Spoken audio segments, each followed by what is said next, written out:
And now, from beyond our dimension, this is the JeffMara podcast. Here's Jeff. My guest is Ashwin Vinoo from Trivandrum, India.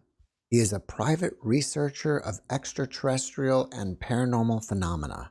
He has developed a friendly relationship with many human and ET souls observing him from other dimensions, and eventually these developments brought him brief telepathic contact with multiple ET races, while others occurred through abductions that he doesn't fully remember.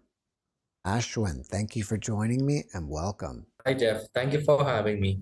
It's a great honor. Well, it's my honor to have you, and we're excited to find out about your experiences. But before we get into them, let me ask you this. Do you think ETs are good, bad, or both? Well, Jeff, I think from a from a perspective related to humans, you could say that there a lot of the Nordic humans that look like us, they have us same type of emotions and they think like us on a large scale. But with respect to the dealings with humanity, I think the so-called good ETs and the so-called bad ETs are working together.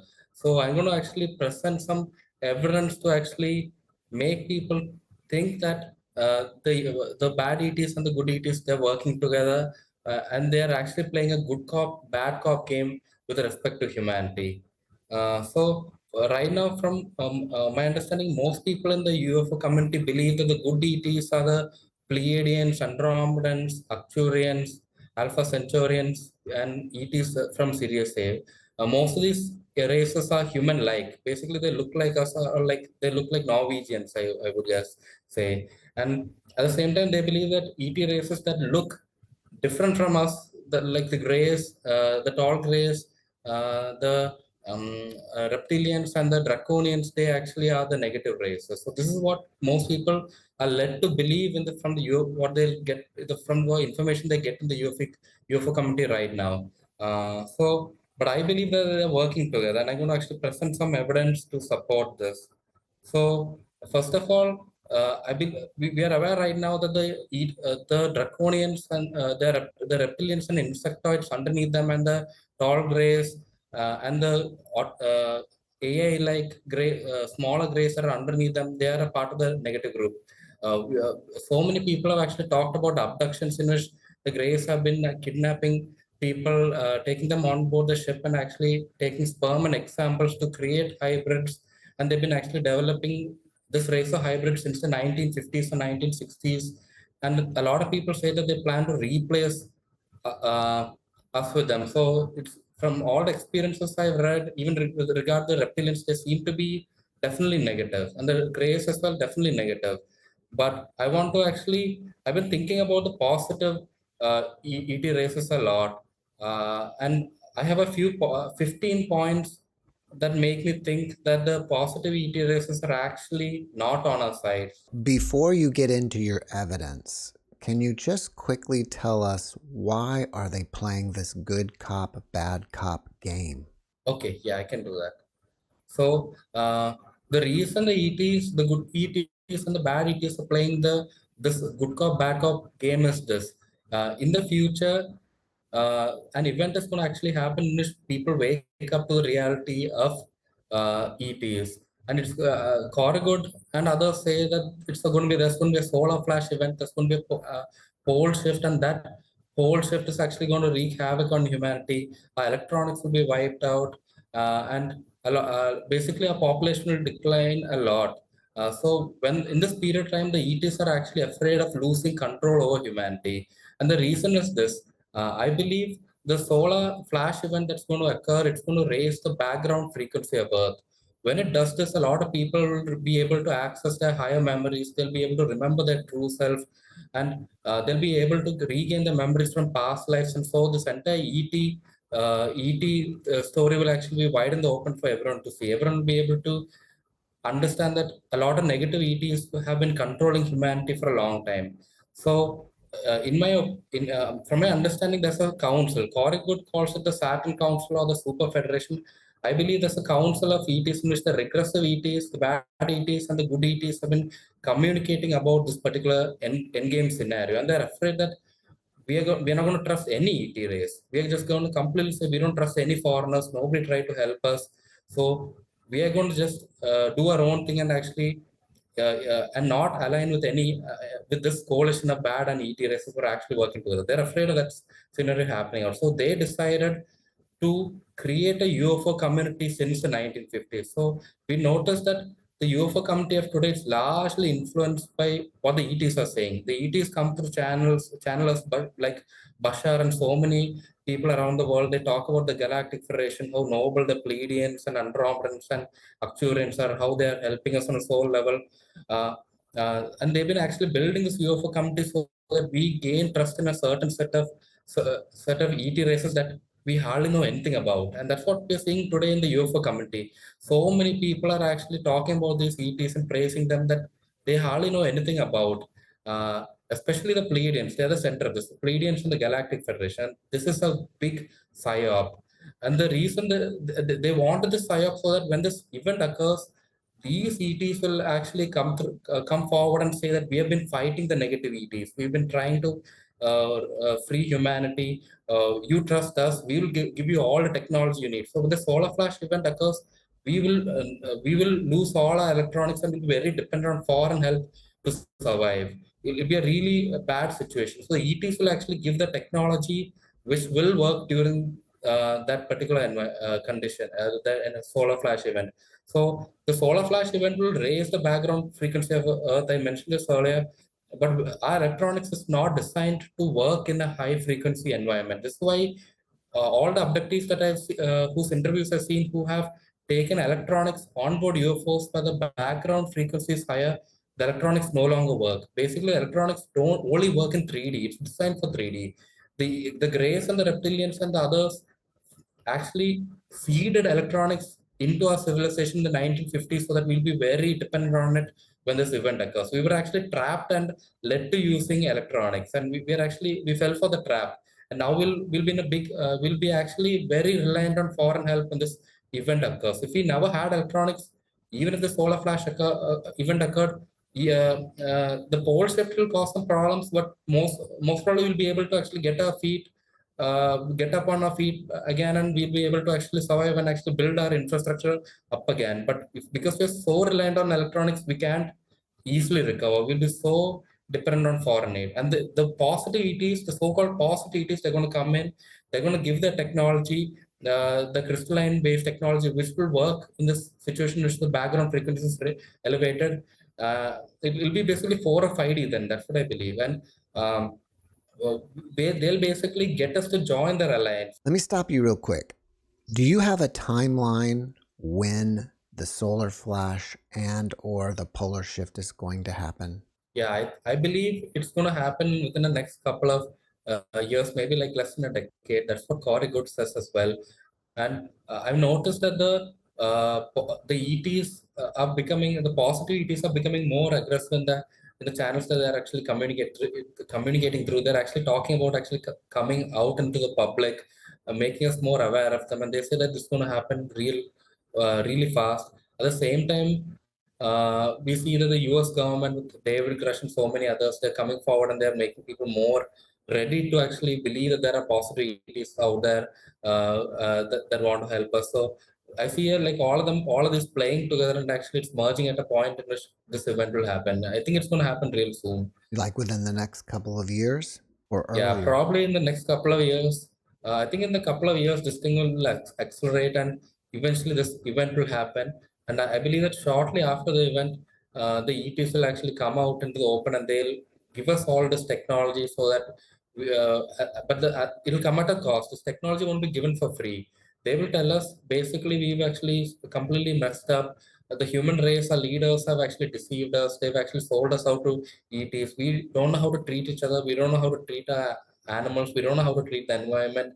So basically, it'll be good for us who are much more, the positivities who are much more evolved than you, who have much more better technology and have better wisdom than you to actually administer you. That's what they're going to propose. And a lot of people who've been actually led in the UFO community to believe in these positive ETs, they'll actually fall for this and they'll go along with the plan. The real reason the UFO community was built was so that actually it can guide the global population when all of this goes into the open towards actually vouching for the positivities. That is the real aim of the uh, uh, UFO community. The positivities and the negativities, they don't want the UFO community to become too big right now. That's why have you noticed the positivities? They don't really give us anything that will make the UFO community explode. Like they don't give us technology. They don't allow you photos or videos to be taken on board the craft. They don't fly the UFOs over major population centers. So they don't want the UFO community to grow out of scale right now. But they only want a certain small amount of people who are in the UFO community to be there all across the world. So when this happens, then everyone will be aware. In the short period of time, everyone will actually say, okay, we need to trust the positivities. They'll help us.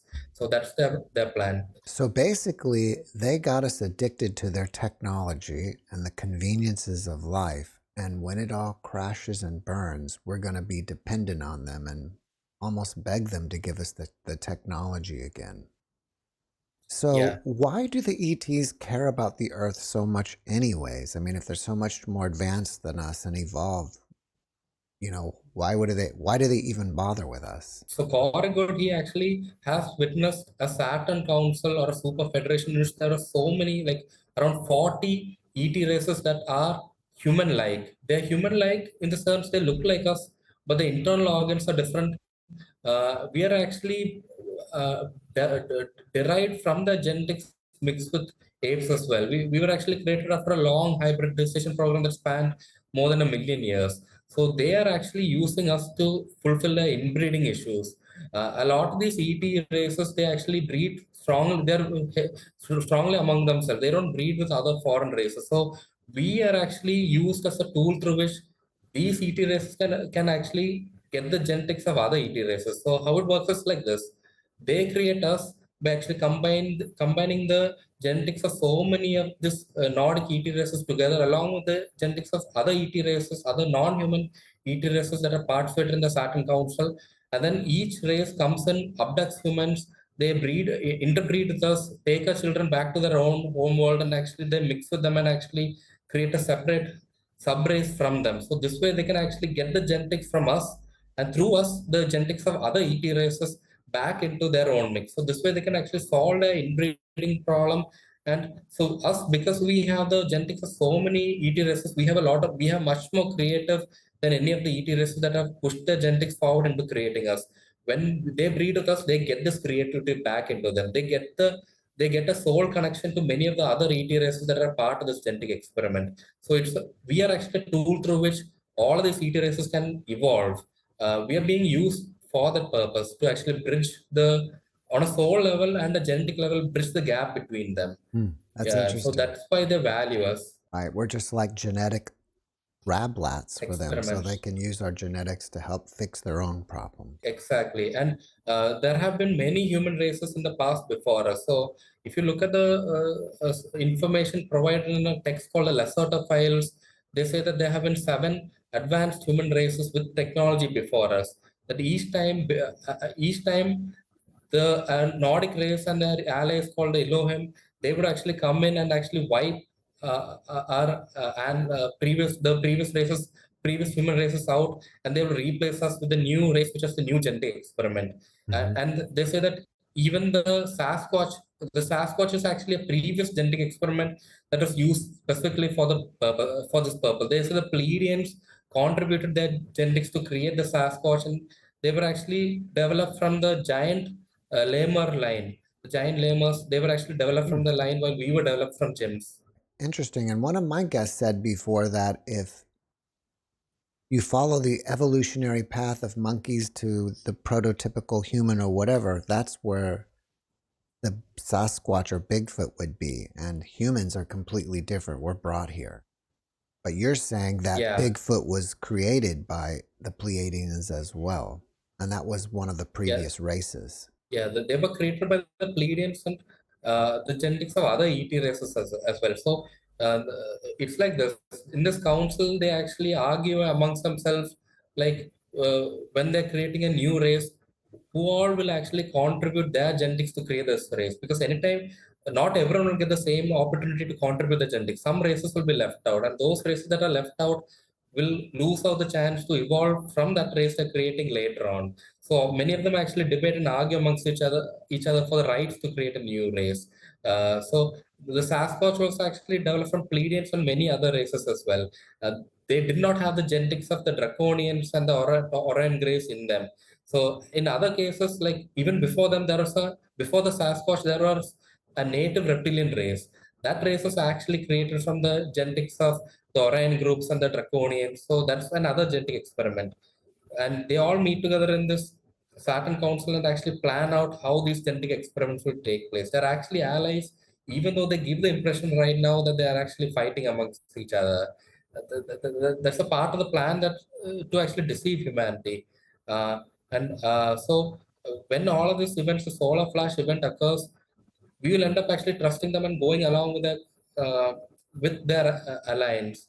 And so that way, this Saturn Council alliance, there's no problem for them. They still have humanity controlled and moving with the plan. Mm. And they'll eventually, a lot of people after this event, they'll actually be wiped out. But they plan, once they get administrative control over us, they'll slowly alter genetics so that the remaining population will be slowly evolving towards these gray human hybrids. And many of these gray human hybrids are actually stored underground. They're stored underground in large cavern systems. Really? And the ETs are actually waiting for the surface population to be wiped out so that they'll be released onto surface pole so that they can actually mix in with us. The first batch, according to a researcher called I think his name is David M. Jacobs. David He Jacobs. actually said David Jacobs. Yeah, he's a researcher about the gray hybrids and the infiltration of the grays in our society. He actually talks about these hybrids being trained to use our grocery stores, live in our apartment, use the parks, basically attend our cafeterias. They've been actually trained to already infiltrate a race, and it'll go into high gear when this event occurs, and they'll slowly replace us. They'll replace the small amount of survivors that do exist during this time. And because the ETs that are working with them are going to be our administrators, they'll control the media, and before we know it, will be replaced with the next genetic experiment. Mm. So the Wow. ETs of the Saturn Council, they consider the gray human hybrids to have our creativity. That's what the ETs actually value that in us. They admire our creativity, but the ETs have actually created us with very weak minds. Unlike the ETs, we don't have the ability to focus our minds, tune in our energy, and actually, I mean, the ETs can actually telepathically, just with the minds alone, control us. They want the new hybrids to actually have the focus the mind, focus the energy that the ETs have. So the gray human hybrids will have both these favorable qualities, and they'll be the ones replacing our race. You spoke about 7 other races that have been on the planet. Is the ancient story of the flood, like in the Bible, a true story of one way they wiped out that population? Yeah. So according to my research, uh, just before our race was created, there was another race of humans that had slightly different genetics than us. I mean, they could, if you look at the ancient Chaldean text from which the Bible or the Torah was actually derived from, they speak about people living for like more than 1,000 years, 800 years, 900 years before the flood. After the flood, they actually abducted the survivors, and with the genetics of the population before the flood, they actually engineered us. They lowered the number of DNA strands we have. They made us only have 2 DNA strands, and they lowered our lifespan so that we would actually evolve faster and we wouldn't be much aware. If we had much longer lifespans, we could live to see this change. We could live to see a lot of political events changing, and many people will wake up much more easier to what's going on with respect to the ET phenomenon and the paranormal phenomenon. So that's why they had to shorten our lifespan, so we'll be much more controllable. So yeah, the flood of Noah marked the event in which they created our genetic experiment. After the flood of Noah, everyone's lifespans just dropped heavy, like really, really drastically, and it dropped to the point that in the end of the, I think Genesis in the Bible, lifespan reached 80 years from like what it was 1,000 years before the flood. Mm-hmm. So yeah, that's just genetic engineering. They made us the way we are without our psychic abilities and very short lifespan, so that we would evolve faster and we would be controllable. I've had another guest, and we talked about that. The underlying story of Adam and Eve is basically that we were too powerful, too smart, or too strong, and they had to dumb us down. Yeah, I believe something like that happened. That Adam and Eve were actually two tribes, and the Eden that they spoke of was actually one artificial biosphere in which they were actually just racing our genetic experiment, the new genetic experiment that they were creating. Let me ask you about India. As you know, Lord Shiva is blue. So do you think that he was an Andromedan? Yeah, so the Andromeds, they've actually spoken to Alex Collier, and they have mentioned in the past that they've actually were involved with Atlantis, Lemuria. They could have actually interacted with the native human experiment during the time, and actually this could have led to such beliefs in Shiva and Krishna, both of whom have blue skin. The Andromedans also stated that they had a lot of biospheres and genetic experiments going on at the same time as well. So I think it's possible. What about the Vimanas? Are they talking about UFOs? Yeah, I believe the Vimanas are UFOs, because uh, they actually were quite similar in appearance to the typical saucer-shaped UFO. They could fly, and they had a fiery toroidal sphere around it, which is commonly seen in many UFOs. So yeah, they're very likely they were very likely UFOs which transported the ETs as they moved between cities in India. Well, there must have been some kind of battle a long time ago because in the Vedas, I think they're talking about a nuclear explosion. Yeah, I mean, the lesser files they talk about that as well. That in the past, many of the ET races that are today are part of Saturn Council, they were actually having a lot of wars amongst each other to gain control of Earth. And during the times, they actually used nuclear weapons to fight amongst each other. So it's possible that the Vedas could be talking about ETs actually fighting each other with their nuclear weapons. Similarly, there's actually talk about nuclear weapons being used on Mars. Uh, and one scientist, I don't remember his name, but he actually spoke about evidence that there were nuclear compounds in the atmosphere of Mars on particular sites that indicate that nuclear weapons were used in the past. I can't remember the name of the city, but I thought there's also evidence of an ancient nuclear explosion in Pakistan.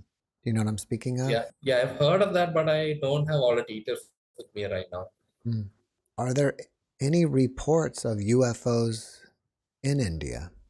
Yeah, definitely. A lot of the natives in Ladakh and in near Tibet, in Jammu and Kashmir, they speak of actually lights, big glowing lights coming from the grounds and going up into the sky. And from the and when the locals are aware of these crafts coming in and out of coming in and out of the floor, but when they actually approach the Indian military and say that they want to actually investigate the source of the UFOs or the base ET base there, the locals say, no, no, that's China, you can't cross over.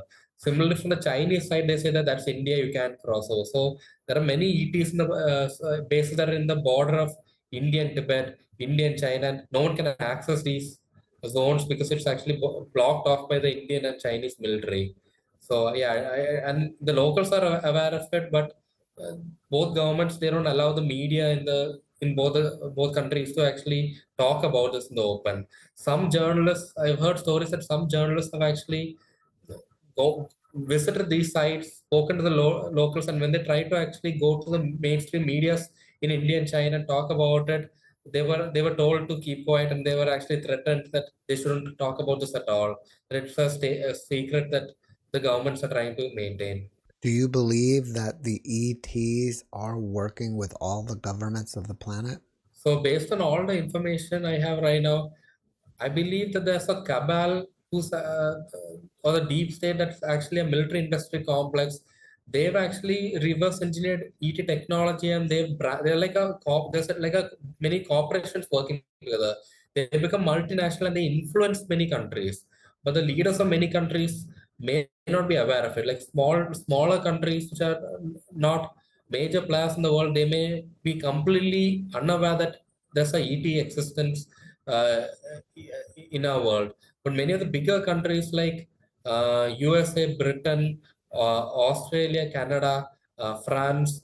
I believe these countries, the leaders, there's a certain part of the leadership that's aware of the ETs and the deep state, and they help keep it quiet.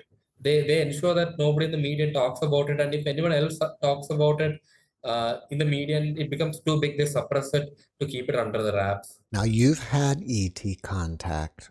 What evidence of your own personal communication with them do you have to support your theories? So, I mean, we can go that into that later. I have actually interacted with the draconians and a group of Tigerians who claim to have some link to the Alcyone Council, and it's the interactions are mostly telepathic, and I can go into that later. And I can tell you like why some support to evidence to actually state that there are actually the positivities and the negativities might be working together. But yeah, right now I can actually give you a list of points that can make you like question the positivities. Okay, So shall I go ahead actually talking about these points? sure. Yeah. So first of all, the positivities, like I mentioned before, they never allow other people and the contactee to observe them. They don't allow photographs. They don't allow videos.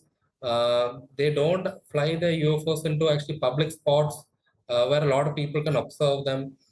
They hardly allow any contactees to bring back some evidence of any kind, whether it be biological or technological. I mean, some people have been in the craft of possibilities and they try taking something out, but they just wouldn't allow it. I've had guests come on the program that bring their videos of what appears to be UFOs, and it seems like that they're starting to change their policy on that.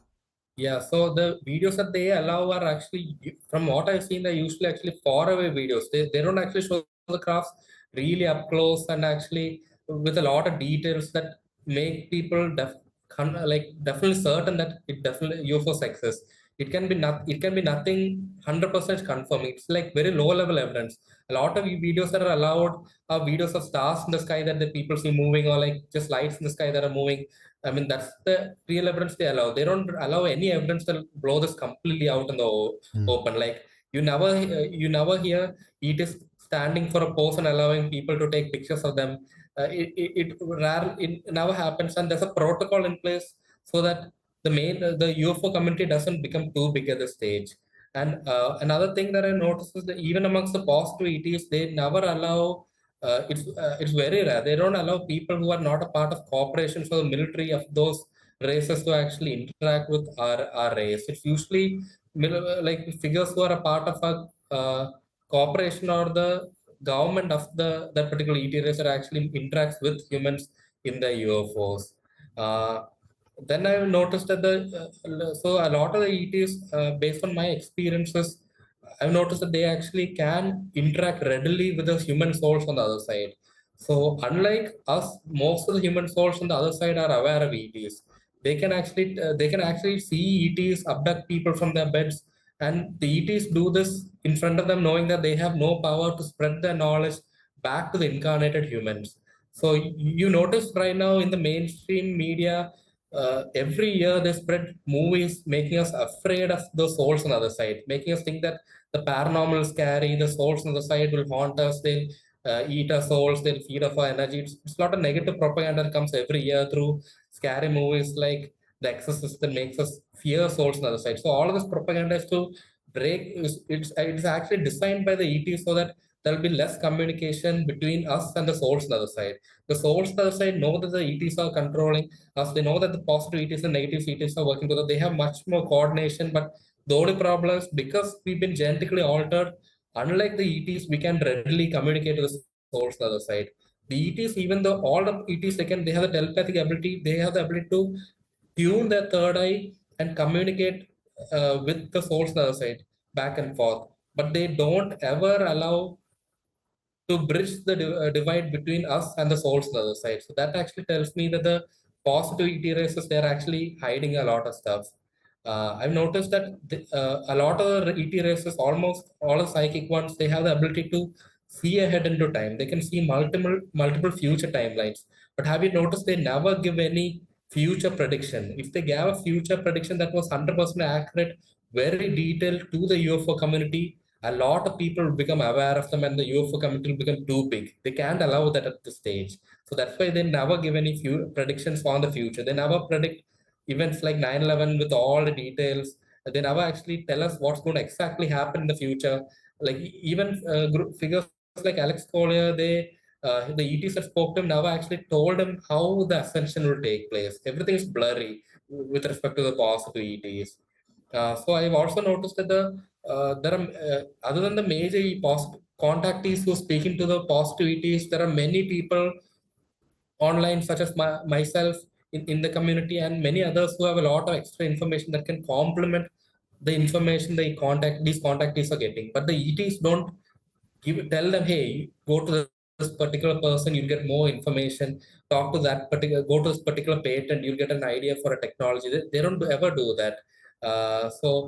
It's like they never actually allow this to expand beyond the realm of their control. Then this is another major thing I noticed. The ETs say one of the reasons they're not helping us at all is that there's a non-intervention policy. But this is kind of strange because they've been interfering completely shaping the UFO community to build with. The UFO community will dictate what the mainstream world, I mean, the entire world will believe in all of this flows out. So they are actually controlling the fate of our world and yet saying that there's a non-intervention policy. Uh, and I noticed that they hide the exact laws or policies that excess when it comes to with dealing with humans. They don't really tell us these are the policies, we cannot do this, we cannot do that.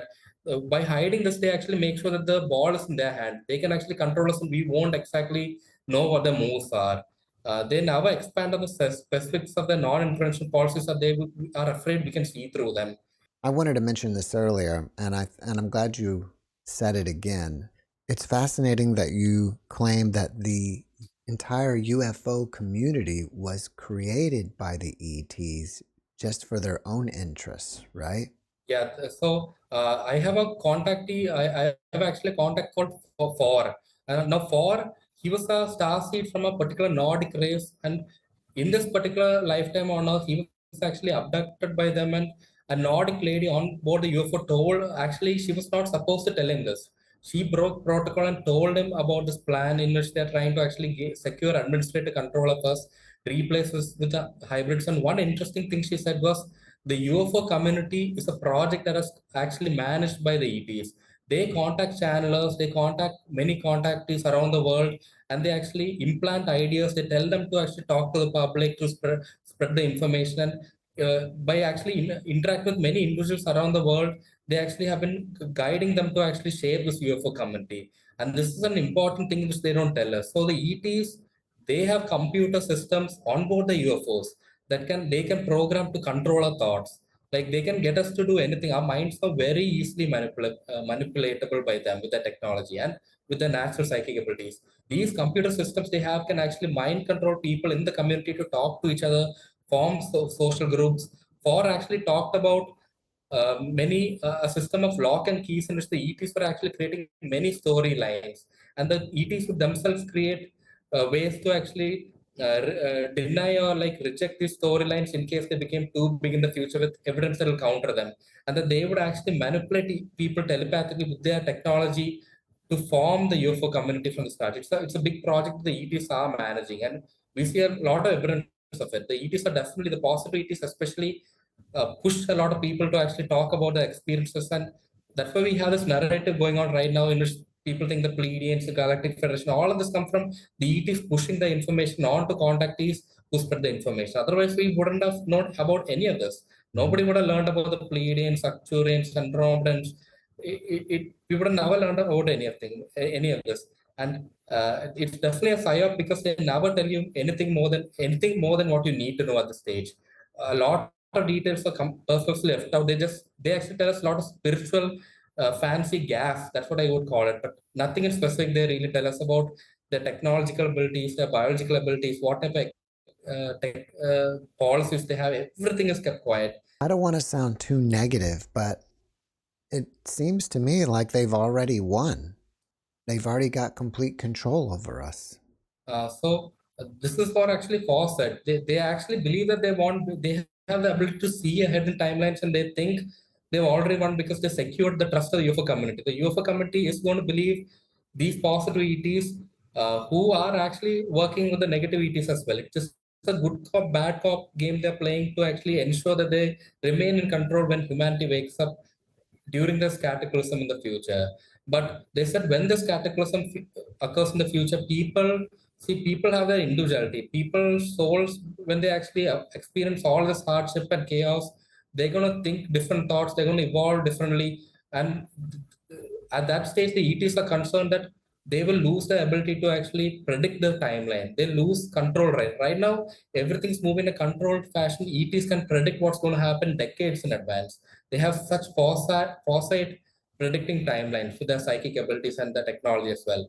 But they're afraid of losing control when this event occurs. So there is still a small chance we can actually break free of this good cop, bad cop game and regain a real sovereignty and independence. So it's definitely a possibility. What do you recommend for humanity to do to break free?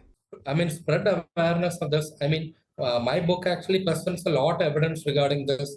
I noticed the ETs really don't explain much about the paranormal phenomena, about the psychic abilities, about the technology, about especially about the past. I've actually gone online trying to understand what exactly happened in Atlantis, Lumeria. They say there's a planet that actually broke up called Maldek and it became the asteroid belt. What happened on Mars?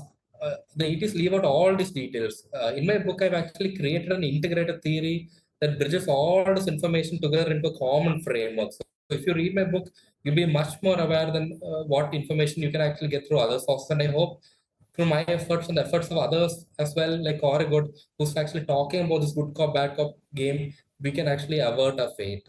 Do you think that the ETs created all the major religions of the world? Yeah, so this is my take on religion. Uh, I don't believe the it is completely created all religions, but I believe they implant a lot of end time ideas. Ideas that the gods will return in the end times and they'll actually take a lot of people on board the ships. There'll be a rapture of some sort, in which a lot of people will actually be like tractor beam through blue beam up onto the up board the ships, and it'll be a time in which there will be great harmony because the gods will return to the land. I mean, I think they planted a lot of ideas like that so that we will manifest the end times the ET wants. I mean, all of us, we have a creative ability, and the religions, they exploit a creative ability. They make us believe that some particular event will happen in the future, which the religions actually called end time, and we are manifesting it. Alex Cole talked about that. The negative ETs in particular were actually guiding our religions. They went into the past and altered our religions such that they'll speak about the future that the ETs want to manifest, these end time scenarios. And we, using our creative abilities, we're actually manifesting that for the ETs. So that's what I believe to be the real purpose of religions. And I believe that back then in ancient times, a lot of people used to worship the ETs. But the ETs actually then stopped coming. They decided to no longer visit the Earth directly, and then people started forgetting about them, and then all the ET worship turned into the worship of gods. That's why even today, so many religions and cultures, we have a tendency to worship gods who look like humans, and we simply don't know why there's a need to worship anyone in the first place. Yeah. I believe it came from the worship of ETs, and it stemmed from that. Right. And also, I think that if they don't worship gods, they worship celebrities. Yeah. I think maybe that's something that they programmed within our genetics to naturally worship. I believe the program does that in a genetics. I've heard a lot of people who are in the related to secret space program say that as well. The ETS program does to think like that so that we'll remain in control of our overlords. It's the easiest way to make remain in control. If we worship ETs, people who look like us, who have a lot of supernatural god-like abilities, it's easy for them to remain in control. We'll just bow down to them and accept their control. Are you aware of what places on the planet will be safe to be at during the solar flash and or the pole shift? Yeah, so as for the solar flash event, I don't know if there'll be any place that'll be protected. I think all the electronics of the surface, everyone will be wiped out. Electronics isn't designed to work in a 3D environment. I think electronics will fail everywhere. But the pole shift, I believe it will cause earthquakes and huge tsunamis, which will actually trigger floods across the land. I think the places which have high elevation will have higher chances there. The coastline cities and like towns actually will be greatly impacted, I believe.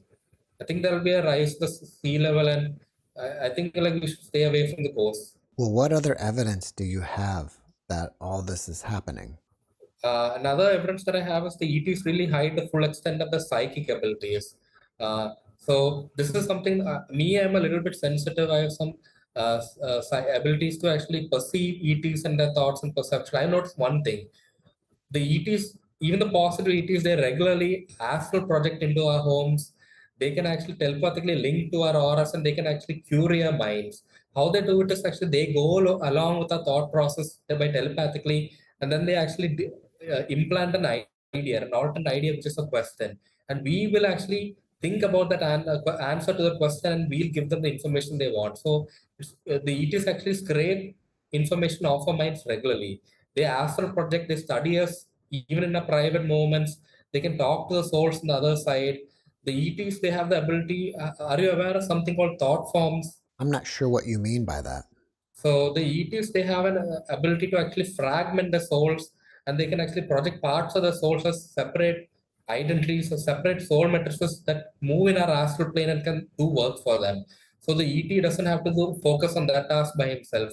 A lot of the ETs actually have the ability to actually create many thought forms that can monitor people of interest for them. It's like a part of the soul that autonomously works for them. It's a programmable intelligence, and they actually have those abilities. The ETs also have a lot of other abilities like translocation. They have the ability to actually alter the atomic vibration of the genetics and actually disappear from the physical plane. You would have heard of that. They can travel across the astral and mental plane, and they can actually move across space time. They have a lot of unique abilities which they really don't teach us. The positive ET races, they use these abilities on us. I've observed them doing it. They've even actually they even regularly mind control people from the onboard UFOs, and people don't even know it, but they hide all of these details from us. Hmm. They hide the technological capabilities as well. Like Ford actually spoke about mental algorithms in place to actually monitor how the world population responds to all the propaganda and all the games that the ETs are playing, and how likely we will be in actually going along with their actually design their determined plans. They have a lot of other technology. I mentioned some of it in my books, which they really don't talk about. The possibility races, they don't really talk about the full extent of the technology that the negativity races have and that are being used against us. So can we really say these positivity races are doing anything in our best interest? They seem to be hiding everything from us. And I noticed a lot of the positivity races, they don't really elaborate much on the activities of the negativity races. They don't tell us the location of the negativity race, ET bases on Earth. They don't tell us the exact details on the gray hybridization programs. I mean, I've learned much more about the gray hybridization program from the book David M. Jacobs and Bud Hopkins book than I have from any of the positivity races and their channelers and their contactees. This is so surprising. They don't tell us anything useful. So you're saying that all the people out there who channel ETs are really getting tricked and they're just feeding them false information. It's not false information, but it's actually information that only creates a particular viewpoint. I mean, if you look at a lot of popular people like Bashar talks about actually spiritual wisdom, and a lot of spiritual wisdom is useful, but it builds trust in. Bashar is supposed to be a gray human hybrid, builds trust in a gray human hybrid who we know nothing about, and Bashar really doesn't elaborate on a lot of what's really going on. So are they really trying to help us, or are they hiding most stuff from us to suit a particular agenda? And I believe that doing this to actually get us to the point of actually trusting them rather than actually helping us. I mean, if there was if I was a member of ET Racer, I actually wanted to help humanity, I'll really teach you everything. I'll teach humanity everything. I'll contact everything. I will come into the skies and actually show my UFOs to everyone. But the fact that we're having this hide and seek game in which the minimum amount of information is presented to us, it tells me that the positivity races are actually not on our side. It's a big good psyop that's going on. Do you think that there are any ETs out there that are breakaway groups from the central command that are actually trying to help us secretly? Yeah, so Far actually talked about this. I can actually share the link with to Foss blog later. He's in the Outpost forum. he actually mentioned that his Nordic ET contactee actually, she was not supposed to tell him this, but she told him that uh, if an ET actually tries to actually support us, there are protocols in place to actually immediately shift that ET out of these programs that deal with interacting with humans. There are actually protocols in place so that if an ET actually decides to go rogue and actually takes a spaceship, lands on Earth and tries to talk to humans, there are protocols to capture that ET before he makes contact and send him back to the home planet so he cannot interact with humans.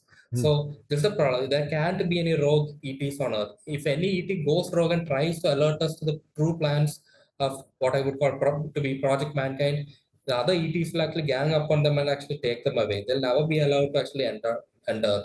And that's why we never hear about runaway ETs or ETs that have broken protocol and who tell us more than what we're supposed to be know. The other ETs just suppress them. I mean, it's really kept quiet. Many ETs were actually a part of the Nordic races. When they see what's done to us, when they see its deception, they actually cry, they become depressed. And at one point, when they can't take it anymore, they're actually sent back to their home worlds. And I've experienced it firsthand with a group of ET races that I've interacted with.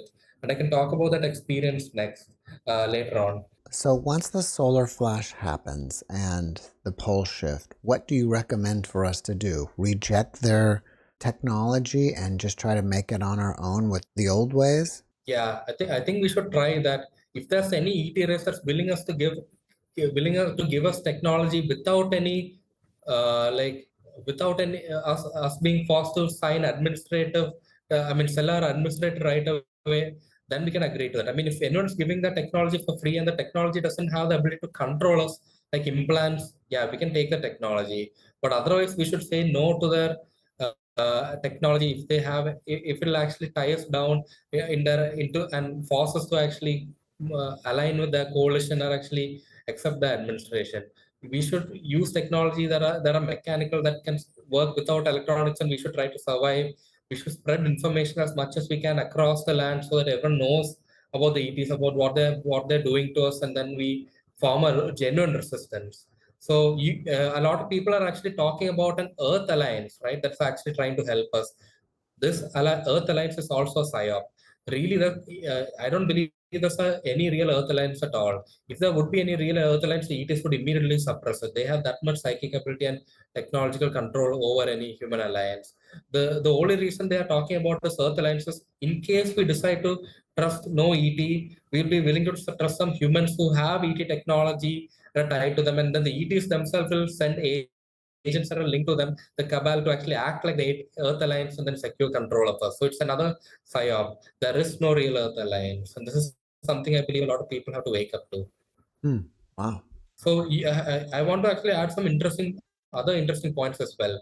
Okay. If there were actually bad ETs and if there were actually good ETs, and the good ETs we see, they're actually talking through a lot of channelers and actually people who are spreading the information across the UFO community. Wouldn't the negative ETs actually send their agents, the deep state, to assassinate, kill, or actually suppress these people? Instead, we don't see that happening. A lot of the contacts with positivities, they have complete reign of the UFO community. No agent, secret agent working for the cabal suppresses them or counters them. It's the information is just going one way. And this actually tells me that the negative ETs, they've agreed for this to happen, agreed for the so-called good ETs, their partners, to actually be seen this manner during this time. I mean, the reptilians and the insectoids and the greys, they could easily, if they were really an enemy of the Nordic races, they could have spread propaganda through their agents in the cabal that the Nordic ETs created us. They're the ones who actually wiped out previous human races.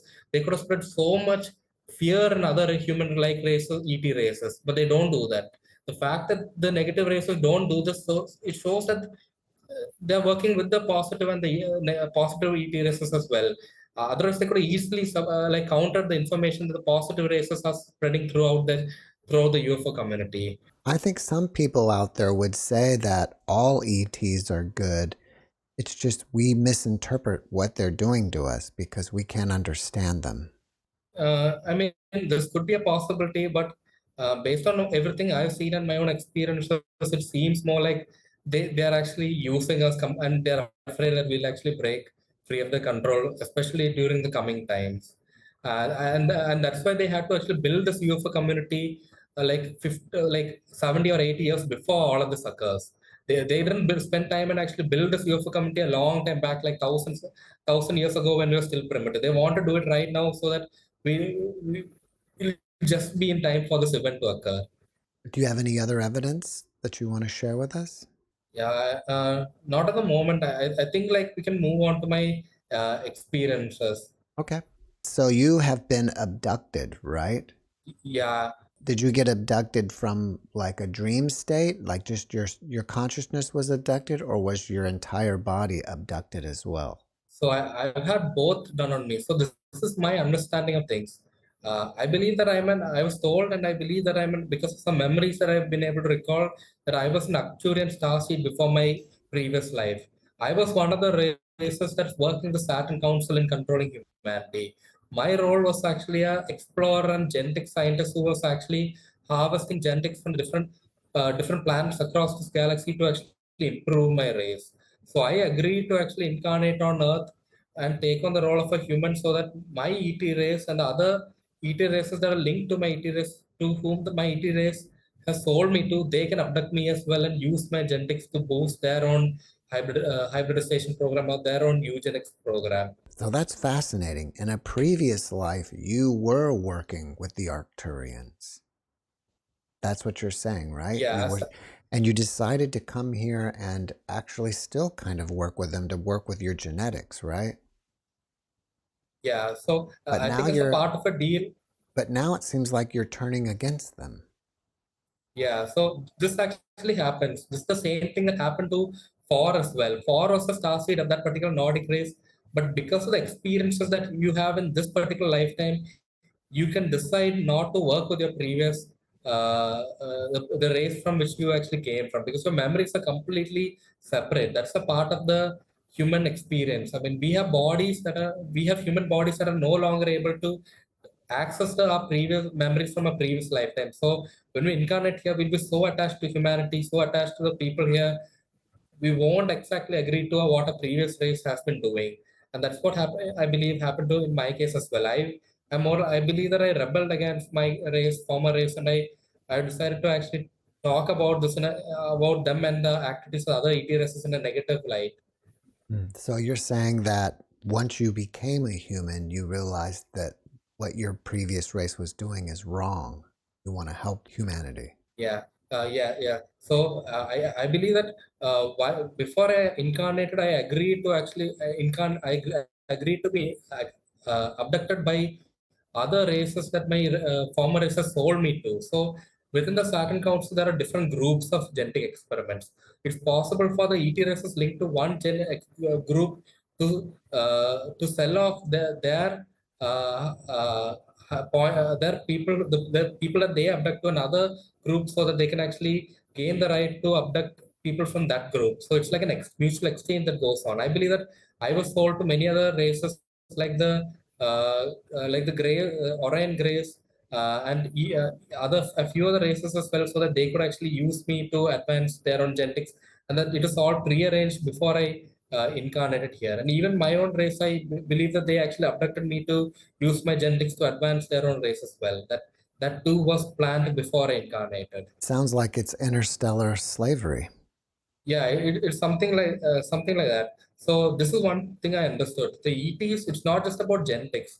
One reason they need a soul from their planet to actually incarnate in a human body, has a lot of their genetics, is because that soul helps bridge the energy from their collective to humanity. So they need they don't it's more than about just transfer of genetics. They need a transfer of soul consciousness as well, so that they can get this eugenics program to properly work. Otherwise, the energy, when they actually abduct people like me and actually obtain my genetics to create hybrids back on the home world, it won't properly sync up with the creativity and conscious collective experience that humanity has. They need someone from their race to incarnate here so that when they abduct them back, the transfer will be actually better. This is what I believe is going on. In your book, you talked about the creation of all life within the source. Why does source and or God let all of this happen? from my understanding, the nature of source is just to be. That this incorporates a lot of different perspectives, different viewpoints, different mentalities. We are just in a tiny part of source in which we experience contrast of good and bad, and so it can manifest.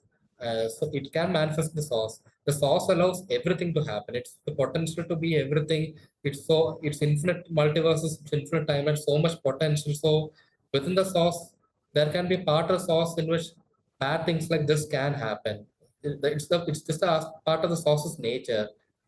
Hmm. It's a small part of it. So sauce is good as well, but it's bad as well. Hmm. I mean, that's what how I see the sauces. Infinite expansion. All right, so if we get back to your abductions, have you seen the inside of a craft? And if so, what does it look like? So I have fragmented memories. I don't have the full memories of what happened inside the craft. I can talk about uh, two abductions that I actually remember. One was an abduction long time ago in which one of the Orion Greys they abducted me. Inside of the craft I mostly saw it as white, and it's actually pretty similar to what a lot of abductees have described. So inside the craft I've seen one of my hybrid daughters. So I believe there's a documentary out there called by David Huggins called Love and Saucers, and he actually drew a picture of a hybrid daughters, the hybrid women that he mated with, and the hybrid women actually in those drawings they actually could resemble the hybrid daughter that I saw, and she actually told me that I am her father. That I actually created her, but she was actually told no, not to speak to me anymore by the Orion Grace. That it's not a part of the protocol, so she no longer actually like could contact me anymore. Hmm. And there's another experience uh, uh, that actually was voluntary. So from the Andromedans that contact Alex Cole, I heard that the grays that are linked, this is another group of grays, the grays that are linked to the draconians and that are currently working under them, they have a lot of genetic issues and their race is dying out. They need help with the genetics, and that's why they were abducting a lot of humans. So me in 2022, I actually felt bad for them, and I actually telepathically projected that I would agree to be abducted by them to actually help them evolve their race. And it actually happened within like a few days. Six grays actually appeared on both, like three grays each on both sides of my bed. They appeared. They actually paralyzed me, and then they actually took me on board the UFO. Um, and I mean, I was observing my body from a remote vantage point that was actually 1 meter away, and I was actually seeing all the grays push their palms on top of me and actually paralyze me. And then 2 days later, the grays actually telepathically contact me later again. They showed me, they told the first thing they told me was, "Do not be afraid." I told them telepathically, "I'm not afraid of you." They showed me a picture of me. It's a black and white picture. They showed me a picture of me lying on board a metallic table in the craft. It's a typical operating table that you see in a lot of the abduction scenarios relating to grace. And for the one thing I noticed was when they abducted me, they had actually a black lens, almond-shaped lens over their eyes. But inside the craft, because the lighting was different, they actually removed the lens, and I saw vertical reptilian-like slits. And that actually told me that their genetics is partially reptilian because they're actually working under the draconians. The reason they wear the black protective lens when they come and abduct people, and that's what most people see. It's because they can't stand the light on Earth. The light which we have is actually too bright, and it actually hurts their eyes. But on board the craft where it's much darker, they don't need that lens anymore. So that's one thing I learned from that experience. And you said earlier that there are caves underground full of gray human hybrids that they're ready to release once the population reduces on the planet. Yeah, so this is what Forrest said actually in his blog. Then he got that information that by talking to a tall gray directly, and he actually revealed that information. And even Alex Collier, the Andromeda that spoke to him, actually has told him that in the past, when the previous versions of humanity would actually be wiped out, certain selected groups will be stored underground, and when the catastrophes wipe out the surface population, after that they'll be released to reoccupy the world and spread their genetics. So this is what they typically do. The new experiment they store underground and wait, so that they'll be waiting for the surface world to be wiped out. And they're training them already to use our infrastructure and mingle with humanity, infiltrate them, and slowly replace us. And that's what the books of Bud Hopkins and David M. Jacobs talks about, this infiltration program that they have going on. Besides the abductions, what other ET experiences have you had? So I've had the two major experiences that I've had was with two groups. One was the Alcyone, the Tigers that are linked to Alcyone Council, and the other was the experiences I have with the Alpha Draconians. I can like elaborate on both right now if you want. So one was with the Tigetans and the other one was with the Draconians? Yeah. All right. So the Tigers are the Nordic group from the Pleiades. Okay. So what happened with them, the So, Tigetans? okay. So the story is very, very different from how you would expect a normal ET contactee case to actually go through. It happened and it started happening in 2019. One day I was actually just by then I had actually made much progress in my research, and I feel that this race from Tiger actually they took interest in me because of my knowledge. So I was actually, it started like this. In YouTube, there's a channel called Cosmic Agency, in which they were actually talking about messages from a group of Thai Getans, with Swaru being one of the main speakers, Swaru and Anaka. I don't know if you heard of that channel. Have you heard of Swaru? Yes, I've had Gosha as a guest on my channel. Okay. So my experiences actually with respect to this group.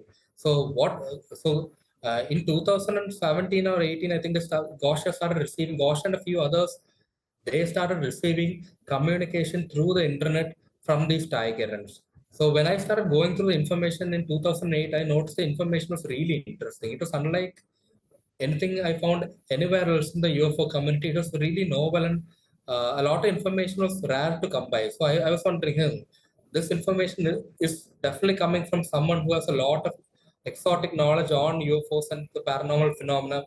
I don't think it's a normal human who's actually giving this information out to Ghosh and the others through the channels. It might be some psyop that's conducted by the government, or might be an ET race like they claim, an Nordic race from Taigeta like they actually claimed. So in 2018-19, I was actually listening to the channel, and nothing much happened.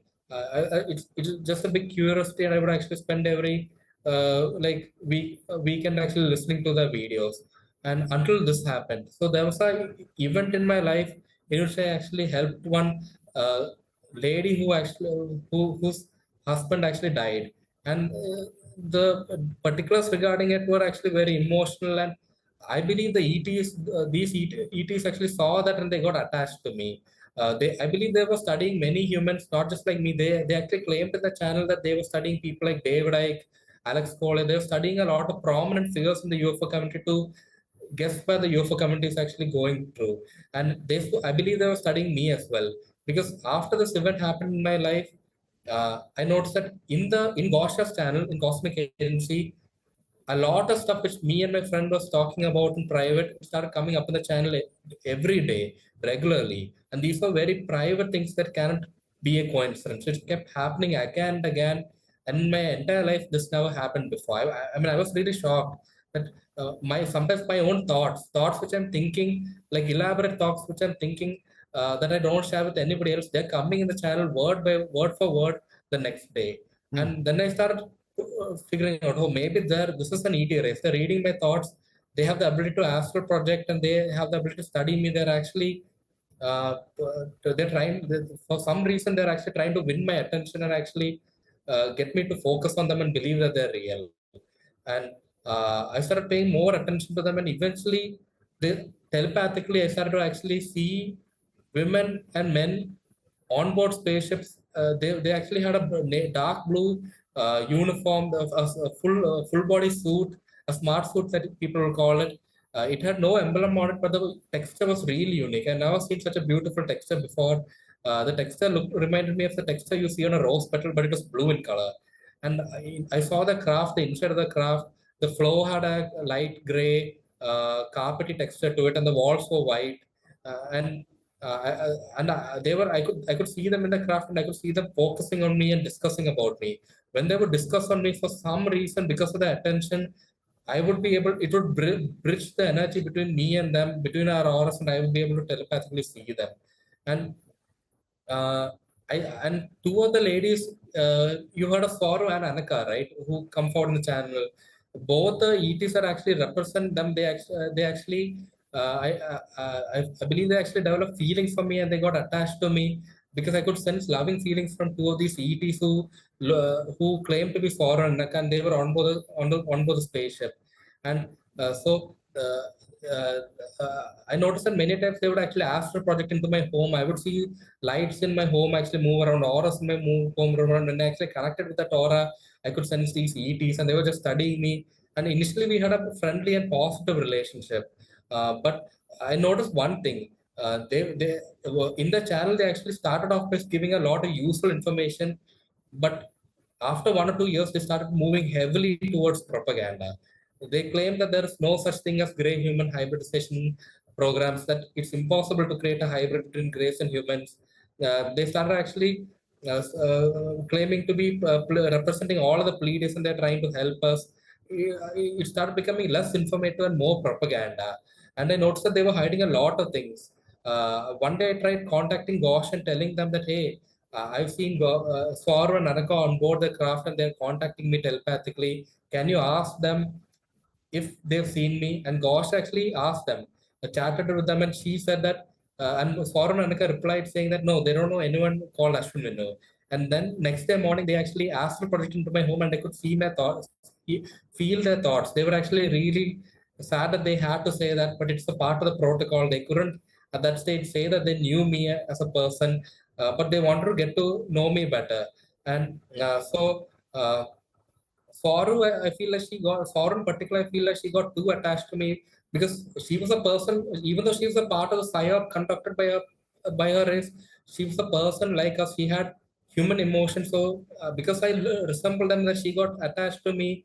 Like I noticed that a lot of nights she would actually come into my bedroom, astral project, and she would telepathically interact with my aura and actually give me the impression that she's actually kissing me and actually hugging me. It turned into that type of experience.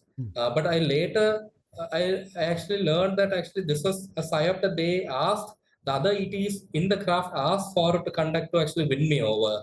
I was actually being played, and I actually fell for it. I developed feelings for her. I've written about this in detail in my book. And then, but I started questioning everything.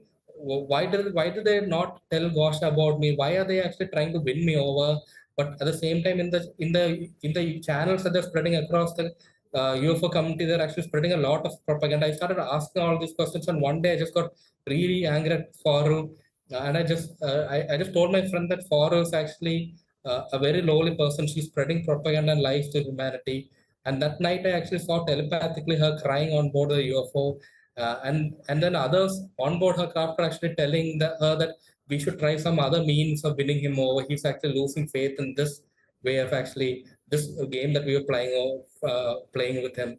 We should try some other ways of winning him over so that he'll suit us for our future agendas because of his knowledge. And then later on, it became very negative. We started actually fighting amongst each other telepathically. I started actually telling bad things to my friend about them, and they have the ability to psychically feel my emotions, hear my thoughts, and they can actually react to that. They would get very angry. I could actually astrally, like a few nights, one of them would actually ask for project into my home, they would actually load a dream scenario in my mind in which they would come as characters, and they would actually bully me, threaten me, and I would actually understand it's them that they were doing this. And eventually, actually, completely rejected them. And now our relationship actually deteriorated one day when this happened. So one day I got seriously ill. My soul left my body one day night. I remember my soul leaving my body. So that day night, uh, they abducted me. And they actually have pictures of the crew members. I mean, altered pictures of the crew members in the channel, they're given out in the channel. And I saw the medical officer, someone who looked very close to the medical officer, keep me on a operating table, and she actually put some coils, tape with coils on them on my mouth, and two tape with coils under my chest, and uh, she connected to me to a machine and passed some energy field through me, so that that field revitalized my body and my soul reattached to my body. And that's when I understood, oh, holy Christ, these people are abducting me as well without my knowledge. So I was not supposed to remember their abduction, but this group abducted me, and I could actually hear their voices. I was very telepathic back, and I could actually send, and I was connected to the collective, so I could sense their thoughts. They were actually assigned to abduct me as a from based on instructions from a higher council. So they just agreed to abduct me and revive me as for that particular task, because I died. And the reason they revived me is because I had to be useful for the hybridization programs that is conducted by the Saturn Council. So many other time, many races, including the Greys and the Acturians, many others, they were abducting me, stealing my sperm samples and using it in the programs. The only reason they kept me alive was because I could be useful for them in the future if if I agreed to work with them, and because they wanted my genetics for this hybridization program. That's why if you look at the experience of Whitley Strieber and a lot of others, they actually talk about a lot of people who are part of the hybridization programs. When they get sick or injured, even if they die, they're brought back to life on board crafts. They're healed. They're giving a lot of treatment on board the craft. And the same thing happened to me. But this is not really to help me. This is just so that I can continue being used as a part of the Saturn Council's hybridization programs. And that completely changed my attitude towards them. I understood that they were actually they treat so the lady that actually did this procedure to me, the medical officer, the way she looked at me as if I was a vegetable, as if I was not even a living person. They treated me like I was an animal. The way they treated me, it's just they mind controlled me all the way. They didn't talk to me at all. They just gave me a weird stare as if I was an inanimate object that they control, and that really taught me that what's really going on. And then my attitude completely changed. I had the ability to actually project parts of my energy on board the craft. Sometimes when I meditated or became really angry, I could manifest energy fields inside the craft, and I could actually telepathically see it, like red color auras or white color auras. And I started becoming really mad because of what they were doing. I started focusing on this medical officer and projecting a lot of negativity towards her, and that manifested as red color energy manifesting within the UFO and actually attacking her.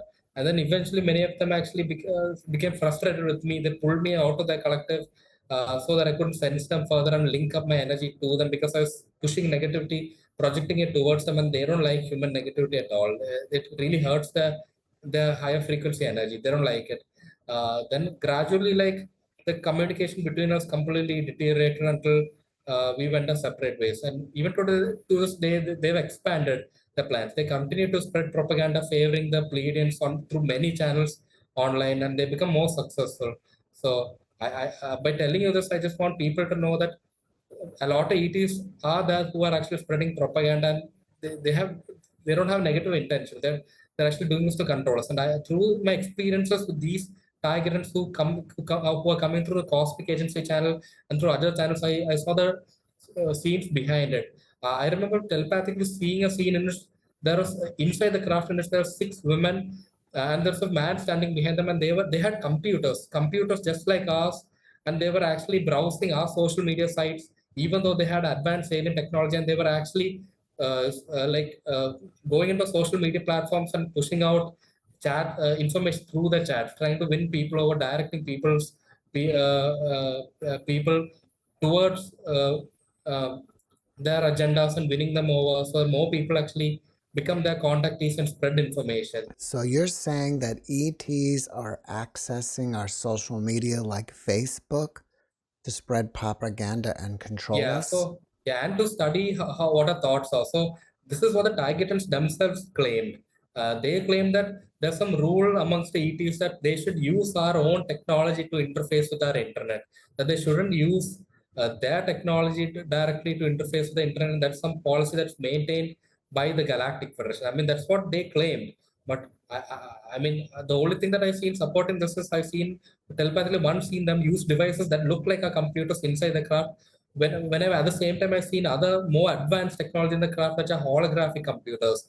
They didn't use that to interface with our internet. They actually use computers similar to what we have to interact with the internet. And the diagrams claim that they actually created those human-like computers on board the craft by 3D printing technology that they have, and they actually use that to link to the internet. They claim that they actually use one of the CIA's or KGB's Discord servers to actually access the internet and actually be able to actually spread this information to Gaush and others as well. Ashwin, due to time, I need to switch gears with you. After Yeah. watching this podcast, people in the ET community may want to reach out to you and ask you questions.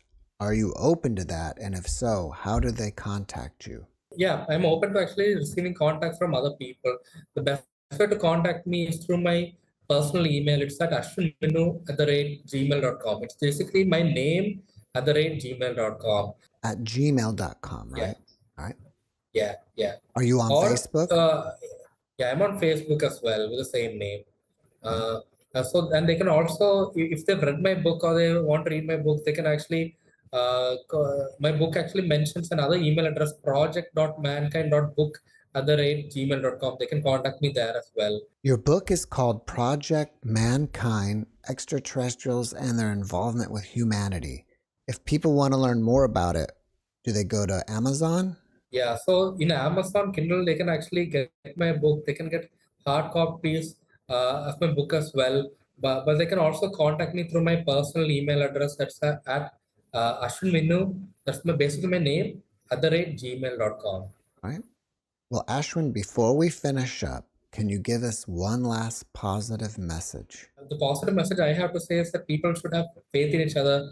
No matter what happens, we'll get through this. We just have to work together as a community and be willing to see the truth. Even if the truth is ugly, even if it's bad and something we don't want to accept, we have to be willing to see the truth and work together to get out of this. And I believe in the future we will find a way to actually overcome the ET races that are maintaining control of our genetic experiment. So that's the positive message I have for you today.